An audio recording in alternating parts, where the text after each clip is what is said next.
The starter got pulled in 35 seconds. Not 35 minutes, 35 seconds.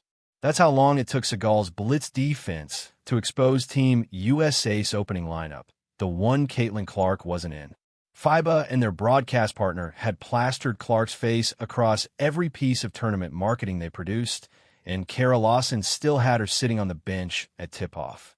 Then Clark checked in, played 19 minutes, and broke 5 FIBA world records that spanned decades of international competition. Men's and women's, every country, all of it. This isn't just a highlight story. This is a coaching decision that's already answering itself. And by the end of this video, you'll understand exactly which direction that starting lineup is heading, and what it means for every Indiana Fever fan watching the 2026 season from a distance right now. If you've been tracking Clark's return since the injury took her out, hit that like button, because this performance is the reason this channel exists. We're not here to recap box scores. We're here to connect the dots. Let's set the scene properly. Clark's 2025 WNBA season got derailed by injury before it ever developed real momentum. What followed was months of rehab, training facilities, and zero competitive basketball. Meanwhile, FIBA and their broadcast partner were building the entire qualifying tournament's marketing identity around her face, promotional materials, tournament branding, all of it centered on a player who hadn't touched a competitive floor in 239 days. That's a specific kind of pressure to absorb.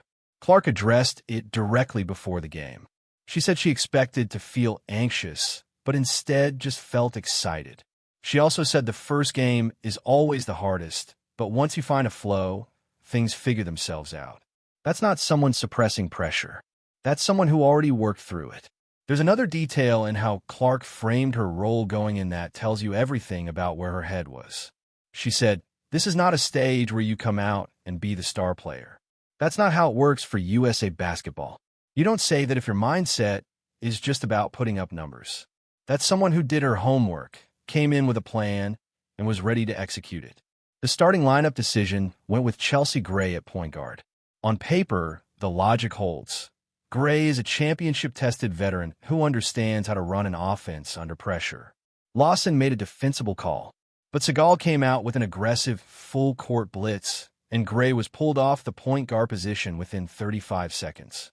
De'Erica Hamby and Angel Reese were stepping in just to handle the ball and deal with the pressure. The starting unit was surviving the press. That's it, staying afloat. Then Clark checked in. Her first 3 possessions produced 3 assists. Not 3 in the first quarter, 3 assists on her first 3 touches. The pace of the entire game shifted right there, and everyone on that floor felt it simultaneously. The difference in how she handled Senegal's blitz compared to the starting unit was total.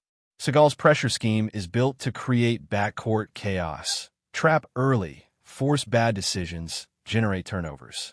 Clark was turning those same blitzes into fast breaks. She was reading the defense before it could even set, finding teammates in rhythm before the trap could close. The starting unit was surviving. Clark was weaponizing the exact same pressure they couldn't handle. And while all of that was unfolding, the assist, the pace shifts, the blowout building, statisticians were quietly running numbers in the background. Here's what they found. Clark played 19 minutes off the bench. She handed out 12 assists against a defense built specifically to generate turnovers. And she didn't turn the ball over once in the entire first half. Before we even get to the records, 12 assists, 19 minutes, 0 first-half turnovers coming off the bench in her first competitive game in 239 days. Now the records. Record 1. Most assists in a Team USA senior national team debut. Men or women, any era. Record 2. Most assists in any senior national team debut across all countries. Record 3. Second most assists in FIBA qualifying tournament history. Record 4. Most assists by any player coming off the bench in FIBA history. Record 5. Most assists in any single half of a FIBA qualifying game. 8 before halftime, 0 turnovers. The 0 turnover stat is what makes all of this even more significant. High assist totals usually come with risk, pushing pace, making aggressive reads, forcing the game to move. That creates mistakes.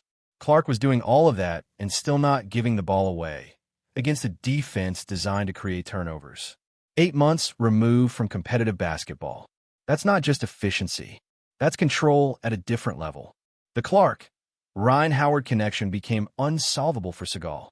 Howard finished with a team-high 21 points, and essentially all of her threes came off Clark's reads. Every time Senegal blitzed, Howard was open at the arc. So Senegal faced a binary choice: keep blitzing and give up open threes, or back off and let Clark operate freely. There was no third option. Clark finished with 17 points, 4 of 5 from 3, perfect from the free throw line, on top of the record-setting facilitation. She wasn't the only one making history. Paige Buchers was fluid and versatile. Angel Reese was nearly flawless: 1 missed shot, 8 rebounds. 6 players made their senior national team debuts, and instead of disjointed play, the team looked like a coordinated, high-tempo system producing quality shots every possession. After the game, Lawson said the lineup and rotations are in finding mode. Coaches don't say that when they're satisfied. She also pointed directly to the second quarter unit: Clark, Kelsey Plum, Ari McDonald, and Monique Billings as the group that took the team to a different level. That unit did not include Chelsea Gray. That's not ambiguous. The performance is already pointing the decision in one direction, and Lawson is acknowledging it publicly. The real question isn't the opponent. It's what this offense looks like when Clark is running it without constraints. The pace, the reads, the shot quality. The system itself is different. For Indiana Fever fans, this is the part that matters. The 2026 season is the next time that version of Clark is consistently on the floor. 239 days, 5 world records, a 64-point win, and a head coach confirming the starting lineup isn't settled. Clark didn't just return. She returned as the most dangerous facilitator in international women's basketball right now. And the next qualifying game will tell us if Lawson is ready to put that on the floor from the opening possession.